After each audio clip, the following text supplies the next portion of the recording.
იმედის დილა გრძელდება და ჩვენ უნდა მოვიპატიჟოთ სტუდიაში სტუმრები. ბრუნდებით უკვე სოლიდარობის ფონდთან ერთად და წარმოგიდგენ ფონდის აღმასრულებელ დირექტორს მარიამ ჯაშ, მიხეილ დიაკონიძე, საზოგადოებრივი აზრის თავმჯდომარეს, ქრისტინე კაპანაძეს, დასის პრეზიდენტს და კიდევ ერთი სტუმარი ყავს, რომელიც სამედიცინო უნივერსიტეტის სტუდენტია. დილა მშვიდობისა, მოგესალმებით და ძალიან გვიხარია, რომ დილას სწორედ ჩვენთან ერთად იწყებთ ასე ადრიანა და ძალიან საინტერესო თემაზე მოგვიწევს ახლა ყველაზე ახლა საუბარი. და შეგახსენებთ, რომ სოლიდარობის ფონდი გასული წლის 9 ივნისს დაფუძნდა პრემიერ-მინისტრის ინიციატივით. ამ ხნის მანძილზე შეძლო მოეზგო სოლიდური თანხა იმისთვის, რომ 21 წლამდე ბევრ არაერთ ბავშვს და ახალგაზრდას შეუნარჩუნა სიცოცხლე. მარიამ, თქვენთან მექნება პირველი კითხვა, როგორც ყოველთვის ძალიან ბევრი სიახლე გაქვთ და ერთ-ერთი მნიშვნელოვანი ის არის, რომ საჯარო სექტორს უკვე კერძო სექტორი შემოუერთა და ეს ყველაფერი ბიზნეს ასოციაციის დახმარებით. გვიანბეთ მეტი დეტალი ამის შესახებ. სიამოვნებით, თქვათ ჩვენი წინა რუბრიკის შემდგომ ორი ძირითადი სიახლე ქონდა. პირველი გახლავთ ბიზნეს ასოციაციის კიდევ უფრო მეტი ჩართულობა ჩვენ რამოდენიმე დღის წინ ბიზნეს ასოციაციის თქვათ მმართველობასთან და ასევე წევრ ორგანიზაციებთან ერთად გავმართეთ სამუშაო შეხვედრა, სადაც წარუდგინეთ ანგარიში და არის მზაობა, რაც ჩვენთვის ძალიან მისასალმებელი და სასიხარულოა, რომ ბიზნესი ძალიან აქტიურად ჩაერთო სოლიდარობის ფონდის საქმიანობაში. 17 კომპანია უკვე არის გაერთიანებული სოლიდარობის ფონდში, მაგრამ მასშტაბები კიდევ უფრო მეტად შეიძლება გაიზარდოს და უკვე მიმდინარეობს აქტიური კონსულტაციები კონკრეტულ კომპანიებთან და სულ უახლოეს დღეებში გახდება ცნობილი კიდევ უფრო მეტი ჩართულობის შესახებ. გარდა ამისა, ერთი კონკრეტული ღონისძიება, რომელიც ბიზნეს ასოციაციასთან ერთად დაიგეგმა, გახლავთ სექტემბერში დაგეგმილი არის საქველმოქმედო, ესე ვთქვათ, გაფართოებული სადილი, ისევე როგორც ვთქვათ, ტრადიცია, რომელიც ვთქვათ, დასავლეთის ქვეყნებში არის ფართოდ თქვა დანერგილი და აპრობირებული და ჩვენ ველოდებით, რომ ერთჯერადი დონაციით შევძლებთ იმ თანხის მობილიზებას, რომელიც მოგვცემს სოლიდარობის ფონდის პროგრამის გაფართოების საშუალებას. დღემდე პირველად ხდება ეს სადი სექტემბერში. ეს სადი ესეთი მასშტაბით მოხდება პირველად სოლიდარობის ფონდისთვის და დღეს თუ კი 22 წლამდე ასაკის ონკოლოგიური დაავადებები ჩვენ მთლიანად გვაქვს მოცული და 96 ბავშვის დაფინანსება უკვე მოხდა, მათ შორის 40 შემთხვევაში საზღვარგარეთ მკურნალობის მისაღებად გაფართოება მოგვცემს საშუალებას, რომ ერთი კომპონენტით სულ მცირე, თქვათ, ერთ-ერთი ძვირად ღირებული კილოსაწინააღმდეგო წამლით გავაფართოვოთ და ჩვენ ველოდებით აი ამ გაფართოების შესაძლებლობას. მეორე ძალიან სერიოზული სიახლე გახლავთ სტუდენტური ორგანიზაციების ძალიან აქტიური ჩართულობა. ჩვენთვის იყო ძალიან სასიხარულო, რომ თავად სტუდენტების ინიციატივით 53 სტუდენტური თვითმმართველობა და ორგანიზაცია შემოგვიერთდა სოლიდარობის ფონდს. ჩვენ მემორანდუმი გავაფორმეთ თანამშრომლობის შესახებ და თავად თქვა დეტალებზე თუ რა სახით მოხდება ჩართვა და ზოგადად იმ მოტივაციებს რატომაც შემოგვიერთდნენ თავად გვესაუბრებიან. მოახსენეთ თქვენი ჩართულობის შესახებ ამ პროექტზე. მოგესალმებით, მივესალმებით მაყურებელს. პირველ რიგში მინდა აღნიშნო ის, რომ ორგანიზაციის საქმიანობებიდან გამომდინარე საკმაოდ ბევრ ფრონტთან მქონია ურთიერთობა, თუმცა ჩემში განსაკუთრებული აღთვალენება გამოიწვია ამ ფონდის სწრაფმა გამოხმაურებამ. ერთ-ერთ კონკრეტულ პიროვნებაზე მივმართე მე ქალბატონ მარიამს და მოხდა დახმარება ამ ბავშვის. გამომდინარე აქედან მე გამიჩნდა სურვილი უფრო აქტიური თანამშრომლობის. მე და ჩემმა მეგობრებმა გადავწყვიტეთ, რომ ამ აქტიური თანამშრომლობისთვის კარგი იქნებოდა რაღაც გარკვეული მემორანდუმის გაფორმება. ამის შემდეგ ჩვენ შევძლებთ სტუდენტური თვითმმართველობის განვითარების კომისიის ფარგლებში და ვფიქრობთ, რომ ჩვენი ყოველდღიური აქტიური თანამშრომლობით რაღაც გარკვეულ შედეგს აუცილებლად მოვიწყებთ.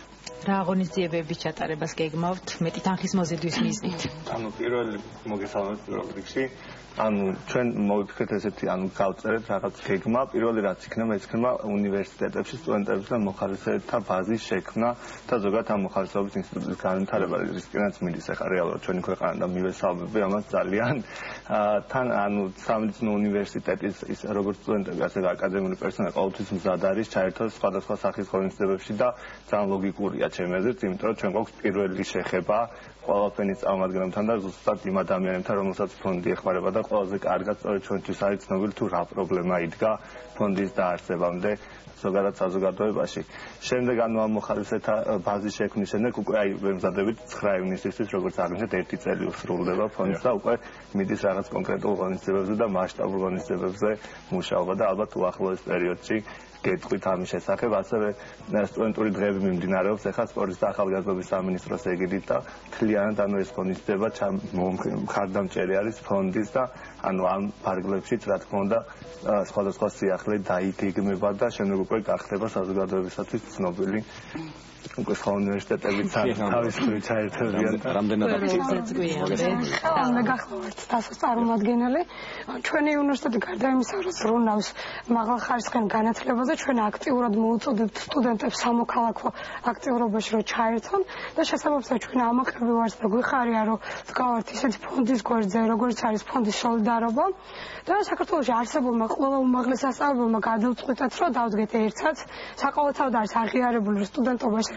დიდი ძალა და ჩვენ თვითმმართველობის პრეზიდენტებმა და სტუდენტურმა ორგანიზაციებმა გადავწყვიტეთ ეს ერთიანი ძალა მივმართოთ ისეთი კილჩილშობილური საქმისკენ როგორცაც ეწევა ფონდის სოლიდარობა და მე გვაჩნია რომ ჩვენი მონდომებითა და ძალისხმევით ჩვენ მიზნებს 100%-ით თუ არა 90%, 99%-ით მაინც მივაღწევთ 125,000 სტუდენტი უკვე რეალურად ჩართული რამდენად აქტიურები არიან თქვენ სტუდენტური მას სტუდენტური კონტინგენტი თვითონ რამდენად აქტიურია ანუ თქვენზე აღარ მაქვს საუბარი თქვენ გასაგებია ხო ჩვენ ფონდის შეხვედრა სწორედ მინდა განსაკუთრებით აღნიშნო სპორტისა და ახალგაზრდობის სამინისტროს მხარდაჭერა სწორედ ამ სამინისტროს მხარდაჭერით 10 დღის წინ მოეწერა მემორანდუმის ხელი ბაზალეთში თქვა სპეციალური შეხვედრა დაეთმო სტუდენტებთან და 53 ორგანიზაცია ქვეყნის მასშტაბით მოქმედი უმაღლესი სასწავლებლები როგორც აღინიშნა 125,000 სტუდენტის ასე ვთქვათ ხმას წარმოადგენენ ეს ორგანიზაციები და ეს არის მართლა უდიდესი ძალა თუნდაც მხოლოდ ინფორმაციის გავრცელების კუთხით ეს არის მნიშვნელოვანი თემა და გარდა ამისა უკვე კონკრეტული შეხვედრები არის დაგეგმილი მე გუშინ მქონდა შეხვედრა პირველი ჩემს ალმა მატერში აიეტის სამედიცინო ინსტიტუტში და მთელი გეგმა გრაფიკი გვაქვს გაწერილი ყველა უნივერსიტეტის ესე ვთქვათ მენეჯმენტთან მოხდება შეხვედრა და პრაქტიკულად არ ყოფილა შემთხვევა რომ ჩვენ მივსულიყავით პრეზენტაციით ვთქვათ გვესაუბრა იმის შესახებ თუ რა დახმარების გაწევა შეუძლია ფონდს და გაფართოებით რამდენად ბევრი პრობლემების ვთქვათ დაფარვა შეგვიძლია არა მხოლოდ ონკოლოგია არამედ აუტიზმი ეპილეფსიის საკითხები შეზღუდული შესაძლებლობის მქონე ბავშვთა პრობლემატიკა და პრაქტიკულად ყველა მზად არის ჩასართავად სწორედ აი დღეს უკვე ჩვენ მივიღეთ თანხმობა პირველი ვთქვათ უნივერსიტეტიდან აიეტის სამედიცინო სკოლიდან და ეტაპობრივად გვექნება ეს შეხვედრები და გაფართოება. მარიამ 9 ივნის 1 წელი გისრულდებათ. როგორ აპირებთ ამ თარიღის აღნიშვნას? რა გეგმები გაქვთ? წინასწარ ალბათ დეტალური გეგმის ვთქვათ გაზიარებისგან თავ შევიკავით, რადგან სწორედ არის კონკრეტული როგორც შემოქმედებითი ვთქვათ საღამოს გეგმები დაგეგმილი. ქალბატონი ნუცე ჯანელიძე ძალიან აქტიურად ესე ვთქვათ გეგმავს ჩვენს მხარდაჭერას მიმდინარეობს ესე ვთქვათ მუშაობა. ბავშვთა ჩართულობით ვთქვათ საქველმოქმედო კონცერტის სახით. ამასთანავე ჩვენ ძალიან აქტიურად განვიხილავთ სტუდენტების ესე ვთქვათ ჩართულობას. გუშინ არაჩვეულებრივი ესე ვთქვათ იდეა იყო წამოწეული მარათონის გამართვის შესახებ და რა თქმა უნდა ეს არის დაგეგმვის პროცესში. იმედი გვაქვს სულ 10 დღეა სტუდენტებთან მუშაობა დავიწყეთ და იმედი გვაქვს რომ 9 ივნისისთვის ეს ყველაფერი წარმატებით სამინდების ხელშეკრულება ასე არა?